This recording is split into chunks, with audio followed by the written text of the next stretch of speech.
다 함께 사도신경으로 신앙 고백하시겠습니다.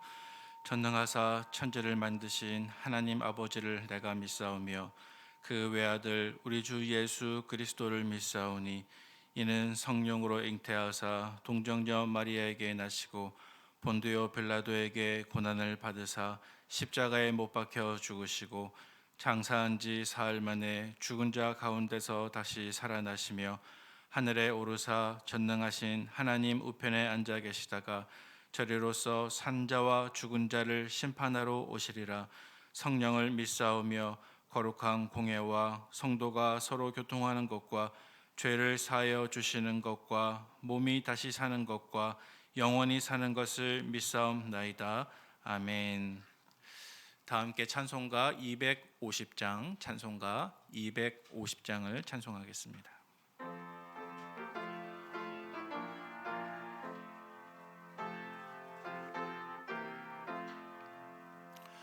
구주의 십자가 보혈로 죄 씻음 받기를 원하네. 내 죄를 씻으신 주 이름 찬송합시다.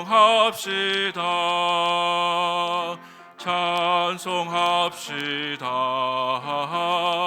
찬송합시다. 내 죄를 씻으신 주 이름 찬송합시다. 죄악을 속하여 주신 주 내 속에 들어와 계시네. 십자가 앞에서 주 이름 찬송합시다. 찬송합시다. 찬송합시다.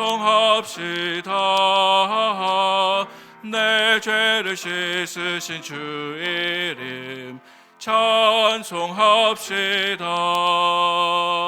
주 앞에 흐르는 생명수 날 씻어 정하게 하시네. 내 기쁨 정성을 다하여 찬송합시다. 찬송합시다. 찬송합시다. 내 죄를 씻으신 주 이름 찬송합시다. 내 주께 회개한 영혼은 생명수 가운데 젖었네. 흠없고 순전한 주 이름 찬송합시다. 찬송합시다. 찬송합시다. 내 죄를 씻으신 주 이름 찬송합시다. 아멘. 이 시간 보실 하나님 말씀은 요한복음 2장 1절에서 11절까지 말씀이 되겠습니다. 신약성경 144면쯤에 있는 요한복음 2장 1절에서 11절까지 말씀을 함께 교독하도록 하겠습니다.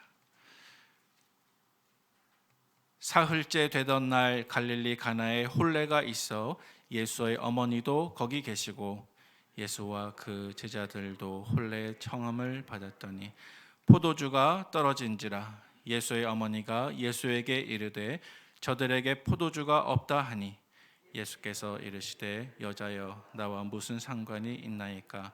내 때가 아직 이르지 아니하였나이다. 그의 어머니가 하인들에게 이르되 너희에게 무슨 말씀을 하시든지 그대로 하라 하니라. 거기에 유대인들의 정결 예식을 따라 두세 통 드는 돌 항아리 6이 놓였는지라. 예수께서 그들에게 이르시되 항아리에 물을 채우라 하신즉 아기까지 채우니 이제는 떠서 연회장에게 갖다 주라 하시매 갖다 주었더니 연회장은 물로 된 포도주를 맛보고도 어디서 났는지 알지 못하되 물 떠온 하인들은 알더라. 연회장이 신랑을 불러 말하되 사람마다 먼저 좋은 포도주를 내고 취한 후에 낮은 것을 내거든 지금까지 좋은 포도주를 주었다 하니라. 함께요. 예수께서 이 첫 표적을 갈릴리 가나에서 행하여 그 영광을 나타내심에 제자들이 그를 믿으니라. 아멘. 하나님께 나오시면서 6분의 성도님께서 1,000번째 예물과 한 분의 성도님께서 감사의 예물 드리셨습니다. 감사의 제목을 나누겠습니다. 항상 감사하는 마음으로 살게 하옵소서. 아멘. 오늘 함께 읽으신 본문의 이야기는 우리들에게 굉장히 익숙한 이야기일 것입니다. 하지만 오늘 본문 가운데 조금 이상한 점이 있다고 한다면 그것은 예수님께서 지니신 초자연적인 능력 혹은 기적을 어떤 면에서 예수님의 구원 사역과는 직접적으로 관계없는 그러한 맥락에서 기적을 사용하셨다는 것일 것입니다. 성경에서 예수님께서 오늘 본문을 통해서 처음 기적을 보여주셨는데 그것은 바로 예수님께서 초대받으셨던 그 잔치집에 포도주가 떨어졌을 때 그 떨어진 포도주의 문제를 예수님의 기적으로 해결해 주신 것입니다. 따라서 어쩌면 다소 사사로워 보이는 오늘 본문의 사건을 해결하기 위해서 예수님께서 기적을 사용하셨던 것처럼 보입니다. 따라서 우리는 오늘 본문을 읽으면서 예수님께서 과연 어떤 목적을 가지고 이렇게 첫 번째 기적을, 물을 포도주로 만드는 기적을 행하셨을까, 우리 마음속에 궁금증이 생길 수 있는 것 같습니다. 이제 본문을 조금 자세하게 살펴보도록 하겠습니다. 오늘 본문의 배경은 혼인식입니다. 가나에 있었던 결혼식이죠. 우리가 흔히 알고 있는 것처럼 결혼식이란 우리 인간사에 있어서 어쩌면 가장 기쁘고 또 가장 즐거운 행사이고 축제일 것입니다. 유대인들에게 있어서 결혼식은 7일 동안이나 지속이 되었습니다. 그리고 그 결혼식의 모든 예식에서 빠질 수 없던 것이 바로 포도주였습니다. 왜냐하면 이 포도주가 우리 인간의 감정 중 기쁨을 표현하고 또 상징하는 것이기 때문입니다. 특별히 좋은 포도주를 준비하는 것은 신부가 아니라 신랑 측에서 맡았던 일입니다. 특히 신랑 측에서 신경 써야 했던 일들은 바로 그 7일간의 결혼식 동안 포도주가 떨어지지 않도록 준비하는 것이었습니다. 그런데 오늘 본문에서 이유를 정확하게 알 수는 없지만 포도주가 예상보다 빨리 떨어지고 말았습니다. 아마 손님이 너무 많이 찾아왔든지 아니면 신랑 측에서 준비가 좀 부족하거나 소홀했는지 우리는 이유를 정확히 알 수는 없습니다. 하지만 결과적으로 혼주의 차원에서 매우 곤혹스러운 일이 벌어지고 말았습니다. 잔치집에 포도주가 떨어졌습니다. 그것은 찾아온 손님들에 대한 예의도 아니었고 또 혼주로서 사회적으로 큰 망신을 그 마을에서 당할 수 있는 상황이었습니다. 예수님의 어머니 마리아가 그 소식을 듣게 되었습니다. 아마도 예수님의 어머니 마리아는 이 혼인집의 신랑 측과 매우 가까운 친척 관계였던 것 같습니다. 그래서 예수님의 어머니 마리아가 그 사실을 예수님께 알리게 되었고 예수님께서 그 사실을 들으시고 공생의 가운데 가장 첫 기적을 행해 주신 것이었습니다. 자, 그렇다면 예수님께서 포도주가 떨어진 이 혼인 잔치집에서 평범한 물이 포도주가 되는 이 기적을 통해서 우리에게 보여주시고자 하신 교훈은 과연 무엇이었겠습니까? 오늘 본문 11절 말씀에 보시면 이 사건은 예수님께서 예수님의 영광을 이 세상에 드러내신 가장 첫 번째 사건이다, 그렇게 기록을 하고 있습니다. 따라서 오늘 본문이 가지고 있는 이 사건의 의미는 결코 작거나 사소한 의미가 아닐 것입니다. 우리 11절 말씀을 같이 한번 읽어보겠습니다. 예수께서 이 첫 표적을 갈릴리 가나에서 행하여 그 영광을 나타내심에 제자들이 그를 믿으니라. 아멘.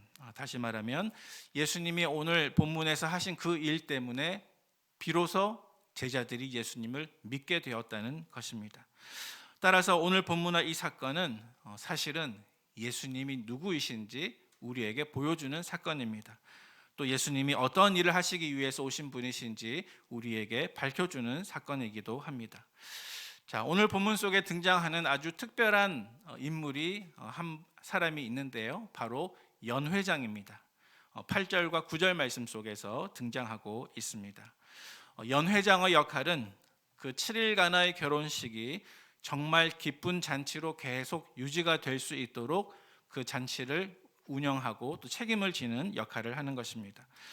그런데 오늘 본문에 보면 이 연회장은 자기의 책임을 잘 감당하지 못하는 것처럼 보입니다. 왜냐하면 오늘 본문의 가나 혼인잔치에서 그 혼인잔치를 기쁜 잔치로 유지시켜 주셨던 분은 그 연회장이 아니요 예수님이셨습니다. 또 떨어진 포도주를 가장 좋은 포도주로 채워 넣으셨던 분도 연회장이 아니고 바로 예수님이셨습니다. 따라서 오늘 본문에서 우리에게 보여주는 아주 중요한 교훈 가운데 하나는 바로 예수님께서 우리에게 참된 연회장이 되신다는 사실입니다. 예수님께서 결혼잔치가 기쁜 결혼잔치가 될 수 있도록 만들어주시는 분이시고, 또 예수님께서 연회장으로서 우리의 삶 가운데 가장 좋은 포도주가 떨어지지 않도록 공급해 주시는 분이 바로 예수 그리스도라는 사실입니다. 구약 성경 이사야 선지자도 똑같은 사실에 대해서 언급한 적이 있습니다. 이사야에서 25장 6절 말씀을 제가 한번 봉독해 올리도록 하겠습니다. 만군의 여호와께서 이 산에서 만민을 위하여 기름진 것과 오래 저장하였던 포도주로 연회를 베푸시리니 곧 골수가 가득한 기름진 것과 오래 저장하였던 맑은 포도주로 하실 것이며 아멘. 방금 읽은 이 구절에 보면 포도주가 두 번이나 등장하고 있습니다. 다시 말해서 하나님께서 여호와께서 자기 백성들을 위해서 가장 좋은 포도주를 준비하시고 잔치를 여실 것이라고 말씀하고 있습니다. 이 말씀 속에서 포도주가 상징하는 것은 참된 기쁨입니다.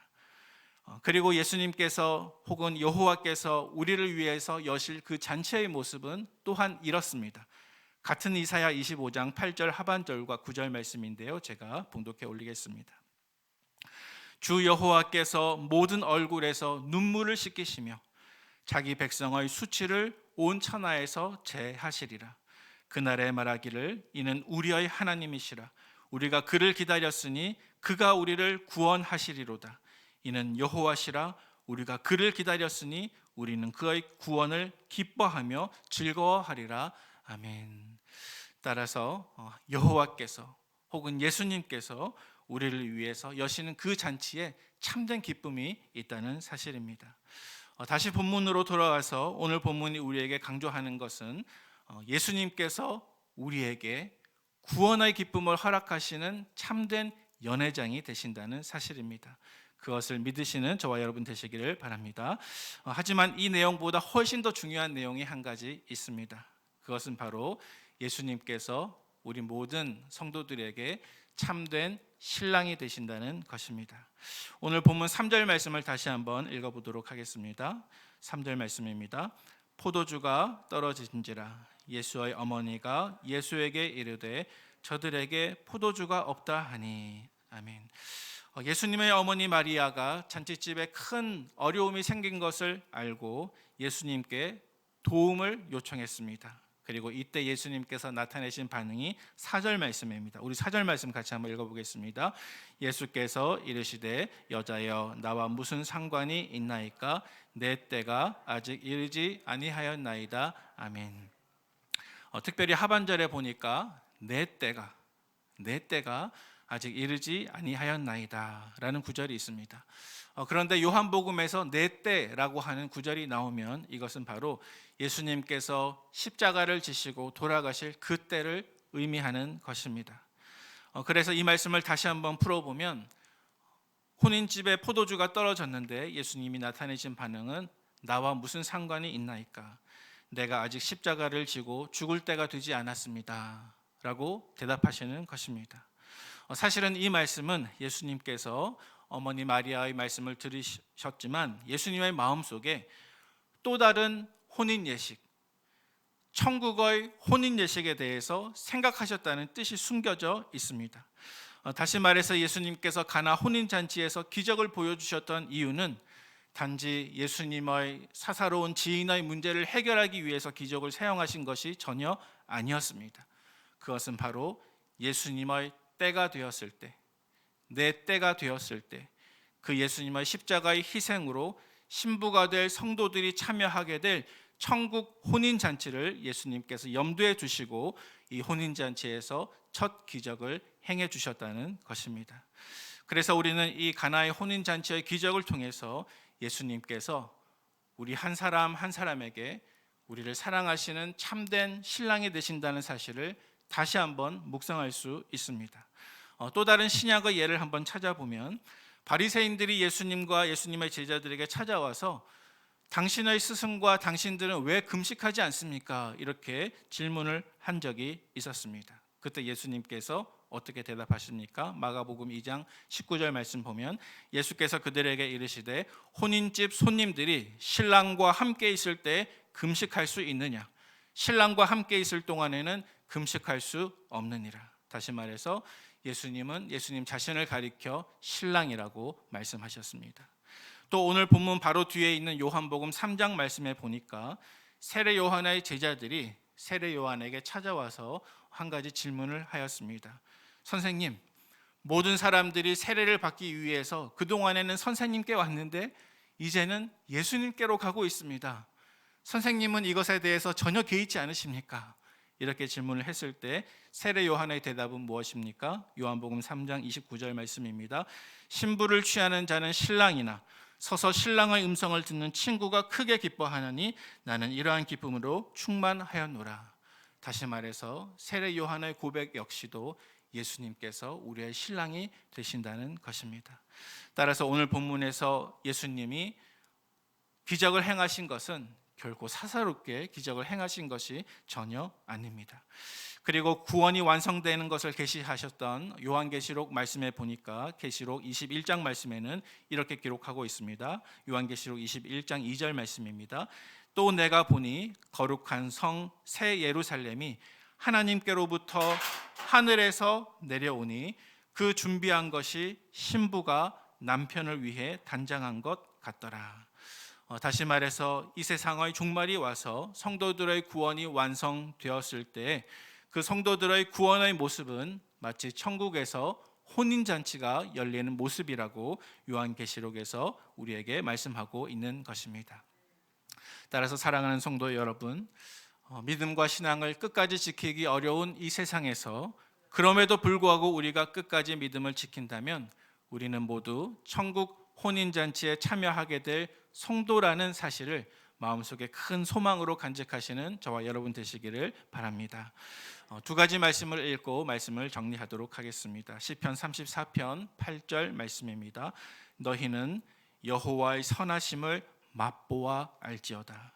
그에게 피하는 자는 복이 있도다. 오늘 본문 말씀과 연관해서 이 시편의 말씀을 이해해 보면 하나님께서는 우리가 하나님이 선하신 분이시라는 사실을 단지 믿거나 아는 데서 그치는 것이 아니라 그것을 맛보아 알기를 원하십니다. 하나님이 참으로 나에게 선하신 분이심을 우리가 경험할 수 있기를 원하신다는 것입니다. 너희는 여호와의 선하심을 맛보아 알지어다. 마지막으로 오늘 본문의 8절과 9절 말씀을 같이 한번 읽어보면 좋겠습니다. 본문 8절과 9절 말씀입니다. 이제는 떠서 연회장에게 갖다 주라 하심에 갖다 주었더니 연회장은 물로 된 포도주를 맛보고도 어디서 났는지 알지 못하되 물 떠온 하인들은 알더라. 아멘. 연회장은 물로 된 포도주를 맛보고도 어디서 났는지 알지 못했습니다. 하지만 하인들은 알았습니다. 사랑하는 성도 여러분, 이 세상이라고 이름하는 연회장은 우리들에게 잠시 잠깐의 기쁨을 약속할 수 있는지는 모릅니다. 하지만 이 세상 그 누구도 우리 안에 있는 거룩하고 영원한 기쁨의 근원이 어디서 왔는지 알지 못한다는 것입니다. 하지만 하인들은 알았습니다. 주님의 말씀에 그대로 순종했던 하인들은 그것이 어디에서 났는지 근원을 알고 있었다는 것입니다. 이 세상이 이해할 수 없는 영적인 기쁨과 그 기쁨의 비밀이 예수님께 있다는 것을 증거하기 위해서 실제로 예수 그리스도를 우리의 신랑으로 모시고 살아가시는 저와 여러분 되시기를 바랍니다.